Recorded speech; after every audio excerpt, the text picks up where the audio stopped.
If we don't see ADHD as kind of a medical or psychiatric disorder, then we just get in this cycle of blaming the kids for being lazy, blaming the adults for not working hard enough. And the consequences of not treating ADHD are profound. And our job as physicians is to do the best we can to find out, if we can, what might be contributing to that. And then if medicine is needed, medicine is not the enemy, but I certainly do believe that it's kind of overused without looking at underlying factors. Welcome to the Mind Health 360 show. I'm Kirkland Newman, and if you or your loved ones suffer from mental health issues such as depression, anxiety, insomnia, poor memory, poor attention, mood swings, exhaustion, stress, etc., I interview the leading integrative mental health experts from around the world to help you understand the root causes of these symptoms, many of which may surprise you, and suggest solutions to help you heal over the long term. If you want further information, please go to www.mindhealth360.com or find us on social media. Dr. James Greenblatt, thank you very, very much for being here with us on the Mind Health 360 show. I'm incredibly grateful because you are one of the pioneers in integrative psychiatry in all sorts of different domains, whether it's sort of mood disorders, anxiety disorders, eating disorders, ADHD, suicide prevention. You have been practicing for many, many, many years. And, you know, I think it's fair to say that you're one of the first psychiatrist to really practice functional medicine psychiatry, integrative psychiatry, and you're obviously board certified in psychiatry, but also you're fully trained and fully versed in more natural methods, or what we now call integrative methods. So if you don't mind, I'll just read off your biography because you've got so many accomplishments, I can't remember them. But a pioneer in the field of integrative medicine, Dr. James Greenblatt has treated patients with complex behavioral and mood disorders since 1990. After receiving his medical degree from George Washington University School of Medicine, Dr. Greenblatt completed his psychiatry residency at George Washington University Medical Center. Dr. Greenblatt went on to pursue a 2-year fellowship at Johns Hopkins University School of Medicine to become board certified in child and adolescent psychiatry, where he also served as the chief resident.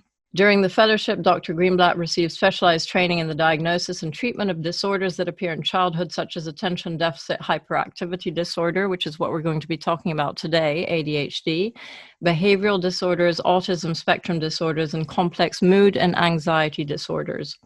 Dr. Greenblatt has published multiple books, Answers to Anorexia in 2011, and I know that you're working on a follow-up to that to come out soon. The Breakthrough Depression Solution in 2012, Answers to Binge Eating in 2014, Integrative Therapies for Depression, Redefining Models for Assessment, Treatment, and Prevention in 2015, Nutritional Lithium, The Cinderella Story in 2016, The Breakthrough Depression Solution, second edition in 2016, sharing his clinical experience treating complex mood and eating disorders utilizing an integrative approach. His book, Finally Focused, which is the one we're discussing today, The Breakthrough Natural Treatment Plan for ADHD that restores attention, minimizes hyperactivity, and helps eliminate drug side effects, came out in 2017. It's right here. It's absolutely fantastic. And you currently serve as the Chief Medical Officer at Walden Behavioral Care in Waltham, Massachusetts, and serve as an Assistant Clinical Professor of Psychiatry at Tufts University School of Medicine and Dartmouth College Geisel School of Medicine. So incredibly impressive, and we're very, very grateful and indebted to you in the world of integrative psychiatry for your work. And in the future, I'd love to talk to you about eating disorders and suicide prevention, but today we're going to really focus on ADHD. So I know that ADHD is it's a very prevalent problem, and I read in your book that about 11% of children aged 4 to 17 currently have been diagnosed with ADHD, at least in America, which is about 6 million young people. And also 8 million adults have it. So it's not just a child's disease, it's also an adult disease. And, a lot of us have heard about the over-medicalization of this problem. And, in Europe, which is where I'm based, we think, in America, all these kids are on ADHD drugs, they're on Ritalin, this is terrible. There's this over-medicalization of ADHD, and there's a lot of controversy around it. Yet, ADHD can be a real problem, causing inattention, school problems, behavioral problems, etc. And I think you bring one of the sanest, most intelligent and comprehensive approaches to treating ADHD in a way that is, has a lot fewer side effects and is, actually regenerative and much better for families and for children. You've had real results. So what I wanted to do was maybe start off with a sort of definition in your mind of ADHD, because I know that you say that it's not a behavior or discipline problem, but rather it's a medical disorder in which neurological, nutritional, genetic, and environmental factors imbalance the brain, producing imbalanced behavior. And I think that sums up sort of your view of ADHD. So if you could explain a little bit more about what you mean by that, that would be fantastic. Sure, thank you. I really appreciate the opportunity to be here. As you kind of went through the bio, one of the things that I realized is ADHD was one of the first disorders that I was treating as an integrative psychiatrist, but really the last book that I wrote, because the book didn't take form until I had the research to support it.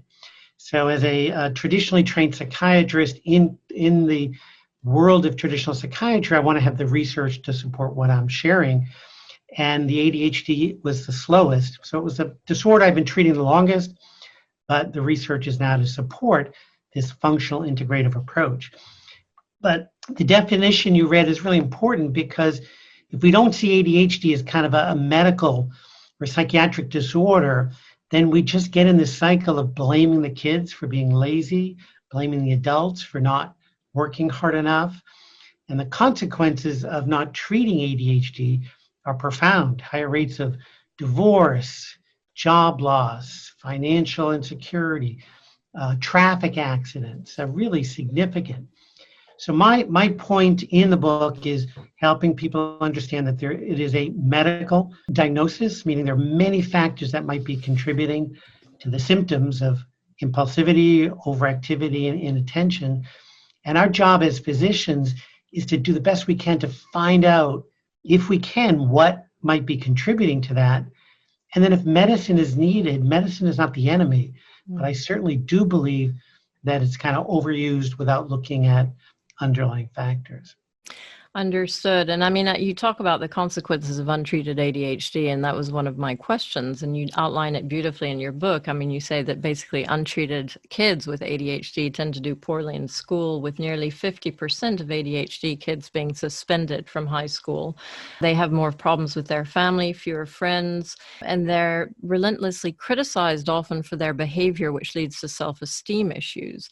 And then you talk about untreated adolescents with ADHD tend to engage in risky behavior, are more likely to smoke, use illicit drugs, drive recklessly, get into accidents.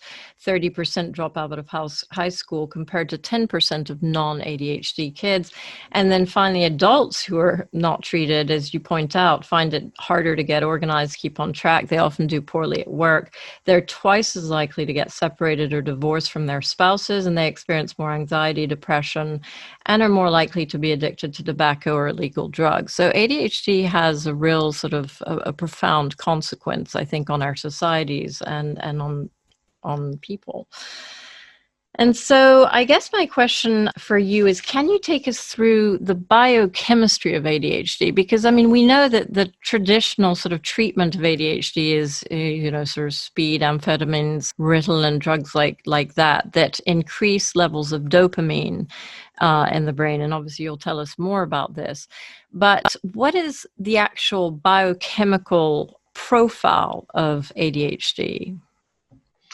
I think what is the basis of all of kind of functional medicine is this concept of biochemical individuality, and that's the challenges of writing any book on one topic, and because there really is not one cause. If we take the medical approach, which does work, the stimulants as band-aids, they will help 80-90% of these kids focus. There are side effects, and it does not address the underlying cause. But if we take that theory, increasing dopamine and norepinephrine will increase attention, one of the things that we would do in an integrative practice is look at all the factors that help the body produce its own dopamine and norepinephrine, and look at all the factors in the gut and nutritional factors that affect the synthesis of this chemical, so we can perhaps naturally support attention in a similar way that the medications do. Absolutely. And the other thing I read is that in your book was that it's not just dopamine and norepinephrine, which seem to be lacking in ADHD young people and probably adults as well, but also serotonin. Is that correct? Yeah, I think we have a very oversimplified view of chemistry in the brain, mostly because the drug companies pick a neurotransmitter. So people talk about dopamine, norepinephrine, and serotonin, but there are actually hundreds of neurotransmitters in the brain that affect our ability to regulate our moods and focus and control impulses. But certainly the three major neurotransmitters, dopamine and norepinephrine, are the most important, and serotonin certainly can support things like mood and executive functioning. Understood. And in terms of actual root causes of ADHD, can you talk us through those? I mean, I know that there's a genetic component, there's a nutritional component, there's an environmental component, there's stress, inflammation, neurological components. But if you break it down, what in your experience would you see are the main root causes that you see in your practice over and over? Yeah, I mean, I think it's all the things you mentioned. I think genetics are really important. There's often a genetic vulnerability. One parent or one relative typically has ADHD. And again, ADHD is not necessarily always comes with negative consequences. Our ADHD adults can be the most passionate, enthusiastic, the kind of person you'd want on your team if you were running a company, or oftentimes the people running their own companies, because they are creative and can make quick decisions. So it's not all negative. No. So genetics are powerful. And then that genetic environmental dance, and part of the things in the environment, I'll make a quick list, but there's probably more. So environmental pollutants, from lead to copper in the water, are really significant. Nutritional deficiencies due to poor diet. Lots of sugar, refined, like the sugar sweetened beverages and the sugar in the diet causes this pretty significant behavioral changes, some more so than other kids. The sodas, though, with phosphate is probably a direct correlation. And then you get other nutritional deficiencies like magnesium and folate. You can have GI problems, gut problems that can contribute. Head injury can contribute. I mean, anything that affects brain function can contribute to attention problems. Oftentimes, we kind of rush to the prescription pad and call it ADHD without looking for those underlying causes. And so it's really a combination of sort of a genetic predisposition and then all these environmental factors such as diet, pollutants, presumably things like stress. I know you mentioned BPAs as well. And then there was a really interesting point about, the HPA metabolite of Clostridia difficile, which is bad bacteria, essentially. And so children, I think you found, who have Clostridia difficile then make this metabolite called HPA, which is very highly correlated with ADHD, I think, in your experience. Yeah, there's not a lot of research, but we've been looking at it for many, many years, and we can detect this byproduct of some of the bacteria in your gut, and it's not common, but when we detect it, we know it affects dopamine metabolism, and it has some very significant effects, particularly in a hyperactive, impulsive child. And if we treat the gut, we can eliminate those symptoms. Interesting. Okay. And the other interesting thing is, if you look at the sort of neurotransmitters, and if you look at, I've done a lot of work on technology addiction, for instance, and on addiction and on dopamine, and the fact that, our societies currently are all about sort of quick hits of dopamine, pleasure, whether it's for kids or for adults. I mean, whether it's, sex, drugs, alcohol. With kids, it's sugar, which gives you a hit of dopamine, technology addiction, social media. Do you think that our current societies, with this sort of dopamine chasing behavior that we all seem to have, and the availability of all these dopamine boosting substances and behaviors, are we more prone to ADHD nowadays, do you think? Well, I think clearly the rates are increasing, and whether it's environmental or making better diagnoses, and many of the kind of quick fixes that are now part of our culture, in some ways, is calming for the ADHD brain, but it certainly detracts from being able to follow through with school or jobs and work. So I think that the ADHD kind of brain, which is looking for dopamine, is much more prone to get kind of stuck into an addiction cycle of many of the things that you just described. Interesting. And when you say it's calming for the brain, why is that? Why is it that the ADHD brain would find these dopamine increasing activities and substances calming? Because everything that our individual with ADHD is looking for is kind of dopamine, which then gets converted to norepinephrine, and both those neurotransmitters are going to help with focused attention, persistence of effort, motivation. And our kids with ADHD, we're going to call them lazy. They're not getting their work done. But guess what? They can play a video game for 8 hours. Yeah. And we're going to kind of say, well, they must not have ADHD because they're just faking it, because they really can pay attention. But no, that video game is going to give them the dopamine that the Ritalin might support, and their history assignment just doesn't do it.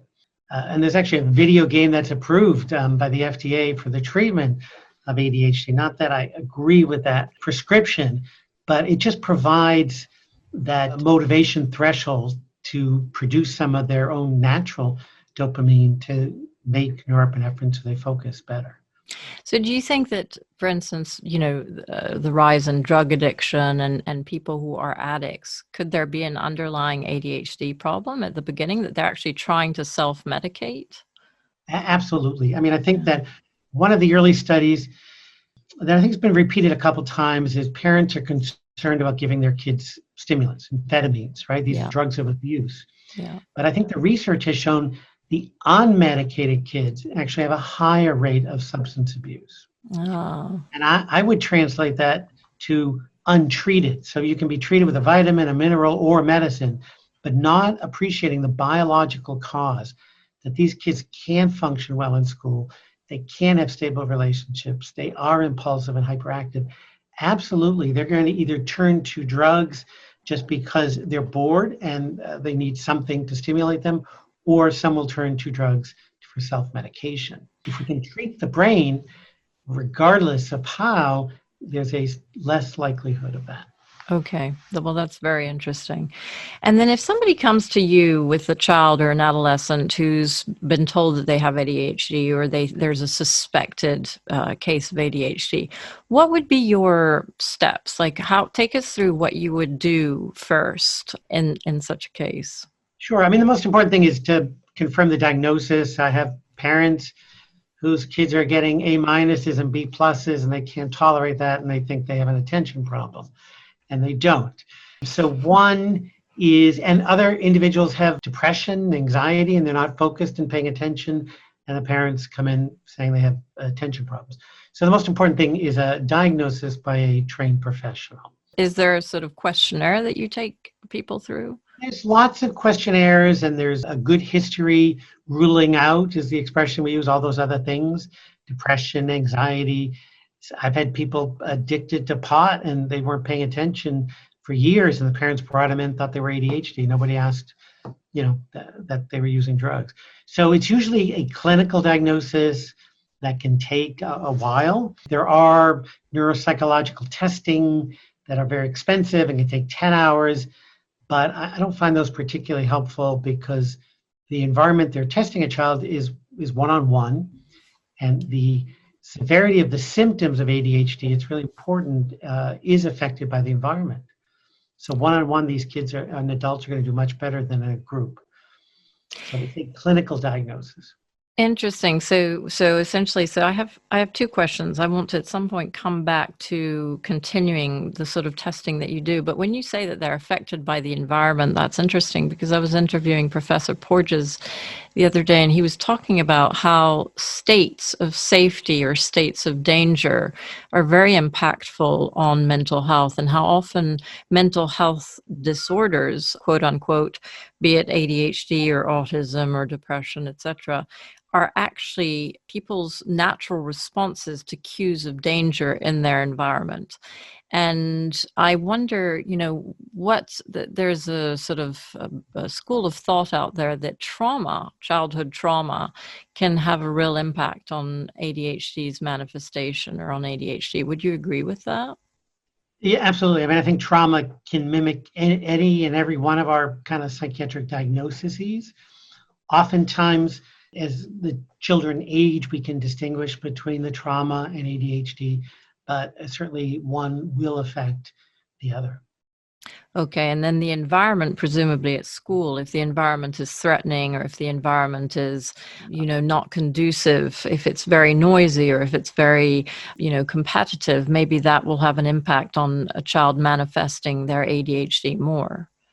Certainly, yeah, all the concerns around the sensory stimulation, but also just the attention. One-on-one, we know these kids do better. That's why tutoring and coaching is particularly helpful. So if they're in a class of 20 or 30, they're going to be more likely to display some of the symptoms of ADHD, more distracted, less focused, less motivated. So the smaller classrooms, one-on-one, they tend to do better. Are helpful. And then also in your book, you give some wonderful recommendations, and one of them is on parenting and how you really say that positive feedback and positive reinforcement, and rather than sort of harsh tiger mom measures, are actually much more effective with ADHD kids, which I thought was really important to note. Yeah, I spoke to a kid recently, it was actually yesterday, I think, and his term was, my teachers and my parents learned early on that punishment didn't work because it had no effect. And so early on as a child psychiatrist, parents would come to see me and they've, removed things from the rooms, and kids are sleeping on mattresses.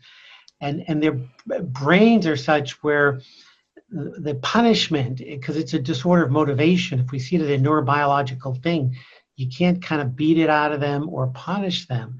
So the positive feedback is really the only behavioral management technique that is effective. Interesting. And so coming back to, so a parent brings a child to you, and so first you confirm the diagnosis, and then what are your next steps? I mean, I know that you mentioned in the book that you want to test for certain biological imbalances. And so it'd be helpful to see what sort of biological imbalances would you test for? Sure. Before the testing, though, what I find very common is everybody in the family having a different opinion about what ADHD is, what medications do, and what an integrative treatment is. So I really think it's important to help everyone get on the same page, their fears of medicine, their fears of supplements, and then empower the child to be able to be the one to kind of talk. Oftentimes, they're not able to articulate how much they have struggled and suffered because of these symptoms. So that, to me, is step two after the diagnosis, that the child can, my job is to help the child communicate to the parents. But then the testing. That's really interesting. Do you find that there's a misunderstanding often between the parent and the child around ADHD in terms of behavior, and that the parent tends to get very frustrated and exasperated because they feel, and the child can't express the frustration that they're going through? Is that common? Absolutely, particularly for women, girls with ADHD and boys that aren't hyperactive, because we can see the hyperactivity and the impulsivity, but sometimes they get attention and the is not picked up, and my kid is smart. Why isn't he doing better? And he's getting D's in school, and it's that kind of frustration which generates a lot of criticism, as you said. So as a child psychiatrist, preventing these assaults on self-esteem really is the number one goal. Fantastic. And so then back to the testing. So then your next step would be to do tests, would you say, biological testing? Yeah, I mean, the book was written kind of laying out the most common deficiencies that we see, but every child is different. So we look at deficiencies in trace minerals. That would be magnesium and zinc. We look at the gut we talked about. We can look at metabolites of gut bacteria. We look at vitamin and mineral deficiencies that you can just test in the blood, vitamin D, vitamin B12. We look at food allergies, particularly for young kids. We look at overgrowth of yeast, again, particularly in young kids where they've had multiple ear infections, might have been on multiple antibiotics, and there's overgrowth of yeast in the gut. Any one of those symptoms might contribute to ADHD, but some of these kids might have 2, 3, or 4 of those as we look at the testing. And you mentioned also the hair mineral analysis, which is where you just take a piece of hair and you send it into a lab and you test for copper zinc imbalances. So that's fascinating. I mean, my son has a very strong copper zinc imbalance. His copper is through the roof. His zinc is very, very low. And, I've always wondered, what is that due to? And obviously, that could explain a lot of different things, not just ADHD, but also depression, anxiety, etc. But I noticed that in your hair mineral analysis, you talk about testing for lithium, deficiencies in lithium, and you really talk about lithium in a very interesting way. And obviously, it's nutritional lithium, so presumably lithium orotate, lithium citrate, as opposed to lithium carbonate, which is used in much higher dosages in the treatment of bipolar in traditional psychiatry, and which can have huge side effects over time. But you've had amazing results with lithium, nutritional lithium. So if you look at these minerals, so lithium, magnesium, zinc, copper, I think those are the key ones. And there was also iron. I mean, so you're looking essentially for balance levels of zinc and copper, some higher zinc than copper, not the other way around. You're looking for traces of lithium, and you're looking for balanced magnesium. But you said it's quite hard to test for magnesium, and because the serum magnesium is quite different from the cellular magnesium, if I understand correctly. Yeah, I think we started the book off with magnesium as the one nutrient that I think every parent would feel comfortable and safe giving to their children. Yeah. So they don't have kidney disease, because almost all of the ADHD kids we found were deficient in testing. But the copper, zinc, lithium are all imbalances that take a large part of the what I would call the root cause for ADHD. And those are very simply obtained through a hair test. And we get pretty accurate values. You can't test for a lot of things in the hair, but trace amounts of lithium, elevations of copper can be looked at and then treated. Yeah, absolutely. And I mean, you found that that's made a huge difference. It's really shifted the needle in terms of your patients, just correcting those imbalances. Absolutely. Copper is required for the synthesis of dopamine. So too much copper is going to be symptoms like agitation, sometimes anxiety, and it's like a seesaw relationship with zinc. And zinc has been shown to be related to ADHD for probably 20, 30 years, probably the most research about that. And copper is in our environment. It's in our elementary school waters. They did a study in Massachusetts.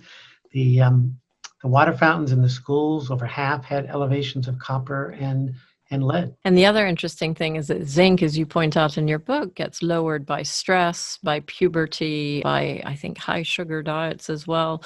So all the things that our children, our adolescents are going through will tend, very vigorous exercise, sweat. These things lower zinc. So you combine that, I guess, with the copper in the pipes, and it's very easy to see how those levels could be out of whack. And tell us about your experience with nutritional lithium, because to me that was fascinating. I mean, when you describe it, it seems like a wonder drug. I mean, it boosts brain-derived neurotrophic factor, it regenerates the neurons, it has a positive effect on dopamine and serotonin. I mean, it sounds almost too good to be true. I was thinking, I want some lithium. Now, the more that I study it and look at it, I have 3 books based on lithium: Alzheimer's, lithium, and the suicide prevention. So it really is pretty close to this miracle nutrient in my practice, and studies are coming out to support this. So lithium has been around since the planet, since the Big Bang. It's in our soil, it's in our water, and it's essential for brain function. And it affects all the neurotransmitters and what we call these second messenger systems, these neurotrophic factors that stimulate brain growth and repair and regenerate the brain. So some of the newer studies actually came out of England a few months ago, looking at lithium in the water for suicide prevention, looking at lithium in the water for Alzheimer's prevention. Wow. And the work with the ADHD is a subset of hyperactive, irritable, impulsive kids, sometimes can completely turn around on just 1 or 2 milligrams of nutritional lithium. That's fascinating. And so they're actually talking of putting lithium in the water for Alzheimer's and suicide prevention in England. Is that correct? People are talking about it. More people are scared. And I think that it probably makes a sense. I don't know if we could accept that as a culture. So that's why in a kind of a multi-mineral supplement, I think 1 or 2 milligrams of lithium has been shown repeatedly over 50 years to have pretty significant public health implications. Amazing. I mean, you give all the dosages in your book, and I think it's really worth looking at all those dosages, both for magnesium and zinc and iron and lithium. So that's very interesting. And then the other test I think that you mentioned was the OAT test, so the organic acid test, which shows metabolites of yeast and also of the Clostridia difficile, and shows the state of the gut, which is very important. And tell us why that's important. Like, why is the gut, where does the gut's role fit in the sort of ADHD picture? The good news is the traditional medical community has really kind of unleashed the research on the gut-brain connection. Mm-hmm. The bacteria in our gut actually can stimulate all the neurotransmitters that we were talking about, dopamine, norepinephrine, in the brain, and we know that connection is important. I don't think we know many details of how to make sense of this importance, but the one that has just been turning out to have very significant clinical relevance for me is that marker in the organic acid test for elevations of that HPHPA. So if we detect that marker, we know that it's one of the many forms of Clostridia that make this, and then we aggressively treat it, oftentimes with high-dose probiotics, and we can see behaviors disappear. And that's because the HPHPA reduces dopamine, is that correct? It has a negative effect on dopamine? But actually increases dopamine because you can't break dopamine down. Okay. So dopamine just gets elevated. You can't translate it into norepinephrine. So there's a real intense agitation, anxiety. The line that I share with patients, nobody feels well with elevated HPHPA. We all have kind of different experiences it, but you just don't feel great. It's very interesting, though, because I always think of, ADHD as being a lack of dopamine, but here you're saying that it's actually too much dopamine, essentially. Talk me through that. Well, if you think of a dopamine being converted to norepinephrine, so dopamine has a major role in the brain, and norepinephrine does in terms of attention. So it's just getting in the way of this normal conversion. And so it interferes with an enzyme, so dopamine just builds up, and it's just overstimulating is kind of a layman's probably way of describing it. Interesting. So essentially, with ADHD, you can either have too little dopamine and you can be sluggish and lacking in motivation and sort of, not have any motivation to sort of do anything and your brain's not focused and not functioning. Or you can have too much dopamine, which will lead to agitation and irritability and sort of impulsivity. Is that? Yeah, I think that, it's an oversimplification, but that's how we kind of approach it. I think is there's a genetics around the receptors of how dopamine actually works. And that's where all the trace minerals and the vitamins are required to support the entire dopamine system in the brain. Understood. And then in terms of the other tests that you do, so you'll do an organic acid test or you'll do the hair mineral analysis. What about EFAs, essential fatty acids? Because I know that those you talk about a lot as being crucial for the brain, the cell membranes around the neurons, and also for being essential in the neurotransmitter manufacture. Talk us through that. And do you test for that? In the ideal world, I would like to test for every nutrient that we can, and essential fatty acids, again, has a lot of good research for ADHD. I think it's a good example of not every child with ADHD is deficient in essential fatty acids. If I couldn't do any testing, I would share with the family taking fish oil would be helpful. But ideally, I'd want to do testing because we have some kids that are very profoundly deficient, unrelated to diet, and other kids that were completely fine. And then we wouldn't kind of waste a lot of pills and energy having them take it. So testing for essential fatty acids is ideal because it could help target, and the whole point of the book is target our treatments based on the individual child. But I think essential fatty acids would be appropriate for any child with ADHD to try. But it's really important that parents give it at least 3 months because they don't always work quickly.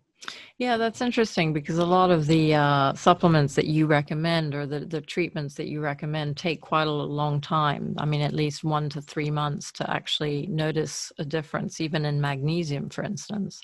So that's, that I think is important to remember that these things are sort of long term. Do you ever find that some of your patients say, I don't want to wait that long, just give me a pill and let's get going? I mean, one of the hallmarks of ADHD is impatience. Do you ever find that some of your patients are saying these nutritional therapies just take too long? Yeah, absolutely. And I think that's what we call the integrative approach. I mean, really that therapeutic alliance with a patient or a family and finding out what their needs are. And there are many individuals that would want a pill. I think in my practice now, I would not give an adult an amphetamine as they're coming in asking for it. I certainly would give a child who's struggling and failing a stimulant as we look at the nutritional approach so they don't suffer longer. Yeah. But my job is to kind of explain to both the family and the patients that an integrative approach, if we can avoid medicine, is probably better.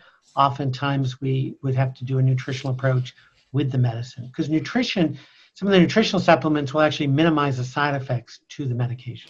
For instance, with magnesium, that can really improve the impact of Ritalin, for instance. I think it was magnesium. Absolutely. You read the book. I'm very impressed. The side effects, the typical side effects of these stimulants could be irritability. Some of these younger kids, you see they're chewing on their sleeve and their sweatshirt. Some can have tics, involuntary muscle movements, and most of those can be eliminated with magnesium. So we try to start magnesium before the stimulant, hopefully at least 30 days, and while they're taking a stimulant. And facial tics, is that just a side effect of medication or can it be a symptom of ADHD? It's not a symptom of ADHD, but it has a life of its own. It's common, transient tics of childhood.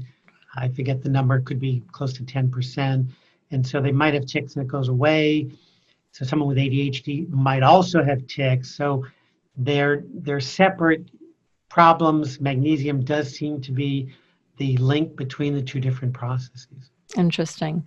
And then tell me a little bit about pyroluria, which essentially is where you produce too many cryptopyrroles, which then block the absorption of B6 and of zinc, both of which are key cofactors in the production of serotonin, but also dopamine or many of the neurotransmitters.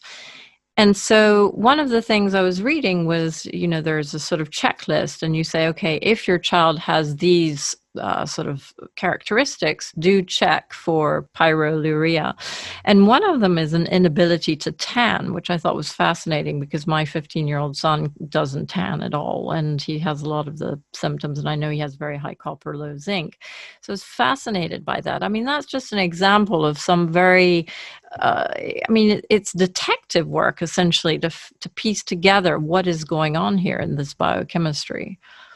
Yes, and that's why in the ideal world and maybe we can come up a way to finance it because of the money that we would save down the road treating these children, that I recommend a cryptopyrrole test. It's a urine test on every child that I see because it is very simple, and sometimes very, very high amounts do reflect what we call a functional deficiency of B6 and zinc, and that wreaks havoc on many neurotransmitters, many systems in the gut. And if we know that and treat it, it can really be a very significant clinical improvement. And I mean, you speak also of folate, so B9, essentially folic acid, and the genetic test. If you have the sort of genetic mutation, which means that you don't convert folic acid into methylfolate, that you're then going to have a real hard time metabolizing B9, I think, and so, or folic acid. And therefore, you need to do that genetic test to make sure that you're not deficient in methylfolate, because that's another very important B vitamin for your neurotransmitters. That's correct? Absolutely, yeah. You need L-methylfolate to make SAMe, which is important for all the major neurotransmitters. And we have these genetic differences, and we can easily test for them. I think sometimes, because there's so much on the internet of methylation, and people some are taking too much folate, but understanding if you have that genetic difference could be one of the pieces of this puzzle or detective work that you described to be able to target treatment for specific individuals. And it's also tricky because in terms of the B vitamins, the B6, B9, B12, which are essential for your neurotransmitters, I mean, I know that high sugar intake, inflammation, stress, these things can really reduce your absorption, your ability to absorb these key essential B vitamins. And if you look at our kids, I mean, our kids' diets are full of sugar. Our kids tend to be very stressed out. They tend to be, quite inflamed due to all the toxins. And so would you say that it's very hard for kids on a normal diet, which is probably not a super healthy diet, to get the right nutrients? I mean, should we all be supplementing our children and ourselves anyway, do you think? Certainly if there's those genetic kind of liabilities to mental health issues, depression, anxiety, or ADHD, absolutely. I mean, we know that even the kids that are eating a relatively healthy diet, many of these minerals are missing from the soil. So our carrots and vegetables aren't necessarily as significantly nutrient dense as they were 100 years ago. So I think there's probably an argument, particularly for kids, particularly getting through puberty, that we do supplement with modest amounts of trace minerals like zinc and, as you described, the B vitamins. Understood. And then the other thing you mentioned is cholesterol. And I was quite interested in that because obviously there's so much sort of anti-cholesterol literature out there. But you're saying that cholesterol is actually essential for the brain and for ADHD kids. And it's really important that one tests for cholesterol and that it's not below, I think it was 130 milligrams per deciliter. But talk us through that, because I think very few people think, the cholesterol has to be a certain level to optimize ADHD symptoms. Yeah, this is real concern culturally in the medical community. But what I'm referring to as low cholesterol or very low cholesterol, it's unrelated to diet. It's likely genetic. Usually there's a family history, and we're seeing total cholesterols of under 100, of 90, wow, of 60, of 110. So anything under 130 for someone eating a normal kind of Western diet with significant fat, to me, it's a red flag. And we've seen impulsivity as being a symptom. We know there's high rates of suicide with low cholesterol. And we also know there's high rates of substance abuse. So There's no research to support what I've seen, which is the kids with a very, very low cholesterol find that marijuana, smoking pot, is the only thing that kind of keeps them calm. And why is that? Why do you think cholesterol is so important for calming? First of all, cholesterol is a precursor to every steroid hormone in the body. Yeah. From cortisol to estrogen to testosterone to the hundreds of steroid hormones. And again, there's some genetics that we don't understand, that they can't synthesize cholesterol well, and it does affect mental health. Interesting. And does it have anything to do with the myelination of the nerves in the neurons? Over time, it might. There certainly hasn't been correlated. Not enough fat in the diet would. Most of these kids have been eating sufficient fat, but their body just can't produce enough cholesterol. Can't produce it. The other thing you mentioned was allergens, so things like casein, gluten, which then create these proteins, casomorphine and gliadorphin, which act sort of on the opiate receptors, if I understand correctly, and can cause symptoms of ADHD. And you find a high correlation between kids with ADHD and these allergies. Can you talk us through that a little bit? Sure. They're not allergies, so we should separate. There are food allergies that I believe for young kids, certainly under 12 years of age, can have profound effects on their behavior. This was talked about in the 70s and kind of got lost and now coming back. But food allergies called IgG, delayed hypersensitivity, and dairy, wheat, corn, it could be anything. And for young kids, particularly these 4-year-olds, they get kicked out of preschool. Oftentimes, they can have an allergy, and we can look at that in the blood. There's other mechanisms where dairy and wheat could be a problem, and one that you describe is not breaking down the proteins in dairy and wheat to the amino acids, and then you get these byproducts called casomorphine from dairy and gliadorphin from wheat. And these, just like they sound, gliadorphin, these are morphine analogs. We see it in binge eating, people that crave dairy and wheat because they're craving the kind of high. And we see it in some of our ADHD kids. It used to be a test we did on everyone. The bad news is that the lab that we used to use does not do this test anymore. It's simple to just pick up in the urine. But now we would have to do it based on a clinical history.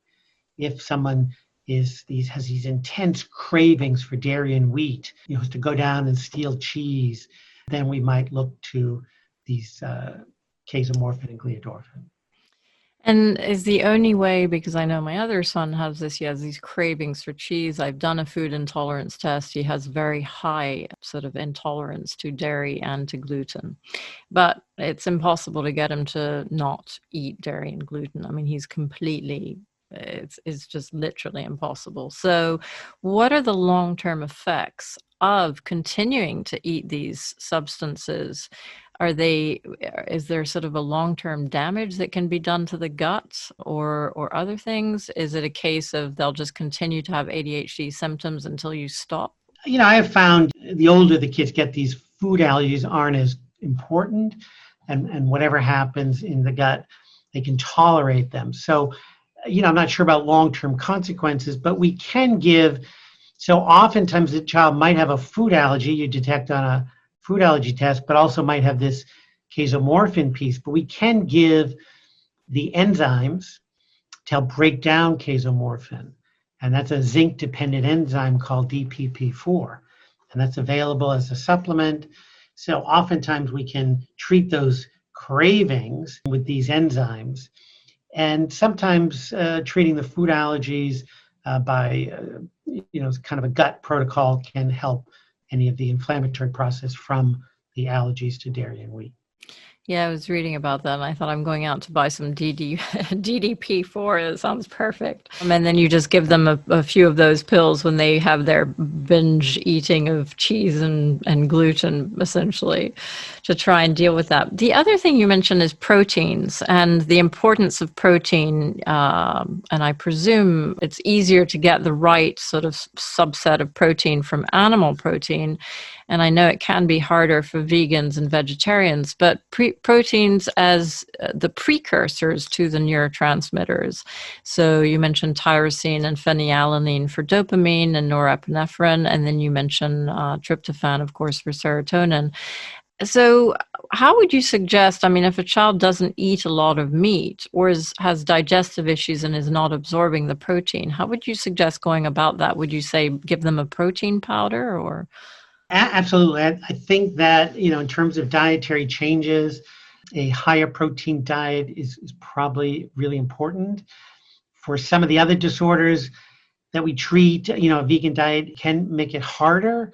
But I think for ADHD, you can probably get adequate protein with a vegetarian protein powder. But I do think getting protein certainly in the morning and in the afternoon is just going to enhance attention.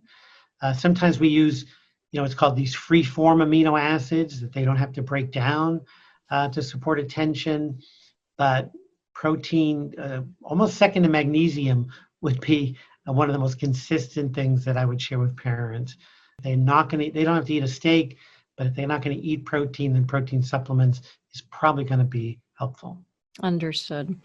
And one final thing about that is sort of, you mentioned to balance the blood sugar. It's very important because ADHD kids apparently have a harder time getting the glucose into brain cells. You mentioned that they have essentially slightly different brains and they have different ways of metabolizing glucose. And so the blood sugar stability is very important, and you suggest eating protein. If kids are going to eat sugar, they should eat protein with it. Can you talk a little bit about the importance of blood sugar regulation for ADHD? Yeah, I mean, I think we can assume that the vast majority of kids with ADHD we should treat as hypoglycemic. There were some early studies in the 80s on blood sugar regulation. Since there's not a lot of money and there's not a lot of pharmaceutical support, and there hasn't been anything recent, but it does appear that many kids with ADHD don't regulate their blood sugar as well, which means the blood sugar drops to a point where they get irritable, impulsive, and angry, where someone else might be able to produce enough norepinephrine to keep their blood sugar at that steady pace. So they tend to have spikes, and they go up and down.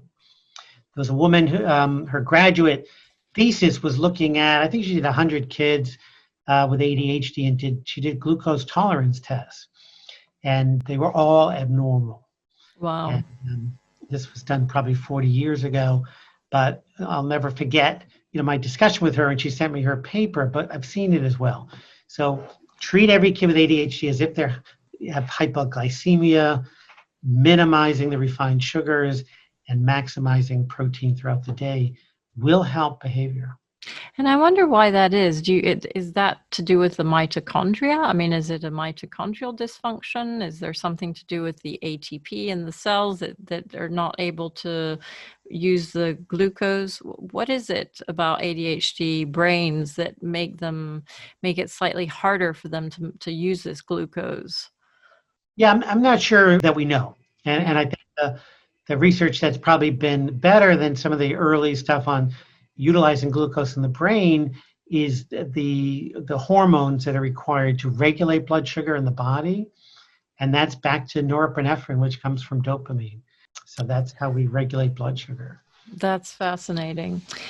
Obviously, we've covered a lot, and I'm not going to take much more of your time. You've been incredibly generous, but you do talk a lot. You go through the book in such a wonderful, systematic way in terms of providing all these different amazing natural remedies. You talk about sleep support. You talk about exercise and the importance of that. You talk about different supplements, some of which I'd never even heard of, like OPC, and I'm not even sure I can pronounce that, but those are the polyphenols from very colorful fruit and vegetables, blueberries and green tea and dark chocolate. And there's a supplement that you can get called OPC, and you'll know the correct term for it, but which apparently is very effective with kids with ADHD to increase focus. Yeah, that was some of the little dabbling in research I did was on OPCs, looking at brainwave patterns with ADHD kids. And there was a remarkable improvement in sustained attention. And so the most research was done with pine bark. And then over the years, looking at green tea and grapeseed and blueberry extracts. So any of these polyphenols that we call OPCs tend to do a lot of things for the ADHD brain. Decreased copper is one, increased norepinephrine is another, things we've talked about, but also kind of decrease those daydreaming brain waves, which is the early research I did. Well, and that's also brings us to the brainwave thing that you were saying, that ADHD kids have slightly different brainwaves. Essentially, they have less beta brainwaves and more theta brainwaves.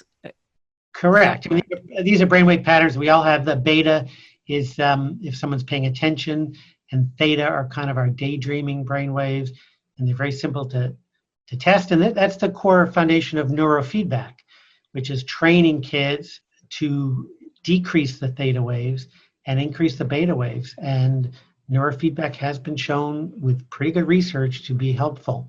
And I've just found some of these supplements, these OPC supplements, can do the exact same thing in a lot shorter time. That's fascinating. And do you think that the brainwave difference, first of all, is it in adults as well as kids, or is it mainly in kids? No, absolutely. Adults, just looking at the ratio of theta to beta will help, or research has demonstrated can help predict the diagnosis of ADHD, but just clinically you see those with the higher theta waves are more distractible, less focused. Because theta waves are the more sort of daydreamy type waves that they get more of those, essentially. And do you think that's a cause or a consequence of what's going on with the neurotransmitters? So do you think that their brain waves are different because they have less dopamine, for instance? I think it's probably both. I think the fact that these kids, because of their genetics and their way the dopaminergic system works, they're not paying attention as well, which means they're going to have higher theta waves. Yeah. Then if you throw in food allergies and high copper, that's probably going to accentuate that pattern of higher theta and lower beta waves. Okay. And then there are other things like, you talk about rhodiola, which prevents the breakdown of dopamine and norepinephrine, which is a herb. I mean, you have some fantastic tips, mindfulness, you have parenting tips. So, I mean, I just highly recommend this book. I think it's really brilliant and it's very clear, very well researched. And I know that you're also doing a fellowship now for clinicians who want to treat their patients. And it's starting, in fact, in early October. I think it's a 3-month program. And I will put those in the show notes, the link to that. But for any clinicians who would like to train with Dr. Greenblatt in terms of, how to treat their patients who come in with ADHD, I know it's an incredibly common issue, that will be available in the show notes. And I think it's a fantastic fellowship that you've put together. Thank you. Yeah, I mean, the book was written for parents and consumers. And I think many clinicians just aren't aware of some of this information. So we wanted to kind of have a professional level training on the treatment of ADHD. Yeah, which is fantastic. One final question. If ADHD is left untreated, either by medication or by nutritional or natural supplements or all these natural therapies that you advocate, would it ever go away on its own? I'm not sure going away is a term, but maybe not impair someone's life.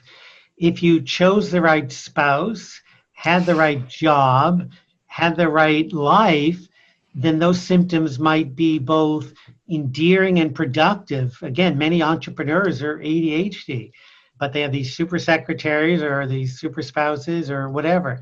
So it's not the ADHD goes away, but you learn to kind of reframe and understand strengths and weaknesses. I think school is the most challenging.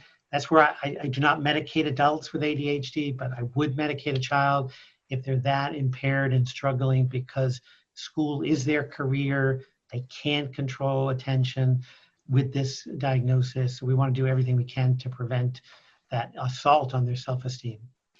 That's very interesting. And also from an adult perspective, you do wonder how many marriages would be saved if you didn't have, people with ADHD trying to have relationships, because I think, some of the symptoms are sort of inattentiveness and inability to sit still and really listen to the other person, being late all the time or being super disorganized or being a workaholic or another holic. And so I think, some of the traits, this ability to hyper focus, which a lot of ADHD adults have, so they get a lot done, but at what cost? Right. And I do think it's quite interesting, because I think there are probably a lot of adults out there and children who are undiagnosed.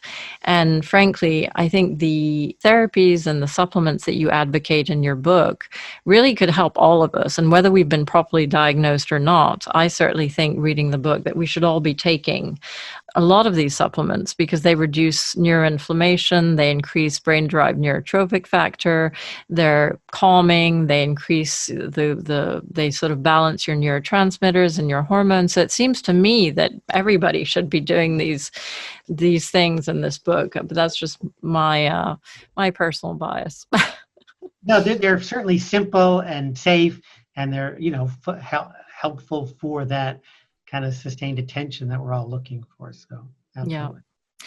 Well, Dr. Greenblatt, that's been so helpful and so amazing. You've been really incredible, and I really recommend not only your book, but also your fellowship. And again, we'll put the link in the show notes. And I look forward also to welcoming you again to talk about suicide prevention and eating disorders at some point, because I think those are also incredibly important. And I think you really tackle, I don't like calling them disorders, but you tackle issues that really affect our societies and our young people. And I think our young people, what worries me is if you look at the way society is going and the way kids nowadays are being educated or being fed or being sort of bombarded, and the way they use technology, et cetera, I think they're at a very vulnerable time, and their brains are not completely formed. And, the consequences to families and to society of things like eating disorders, ADHD, suicide are just absolutely tragic a lot of the time, or can be. And so thank you for the work that you're doing. It's really important. And thanks for sharing it with us. My pleasure. Thanks for inviting me, and keep up the good work with your website and podcast. Thank you so much, Dr. Greenblatt. Thank you so much for listening to the Mind Health 360 show. I hope that we've helped you realize that your mental health symptoms have root causes that can and need to be addressed in order to sustainably heal, and have given you some ideas about steps you may take to start your healing journey. Please share this interview with anyone you think may find it helpful. And if you want further information, please go to www.mindhealth360.com or check us out on social media. This information is for educational purposes only and is not intended to diagnose or treat any disease or to replace medical advice. Please always consult your healthcare practitioner before discontinuing any medication or implementing any changes in your diet, lifestyle, or supplement program. Thank you.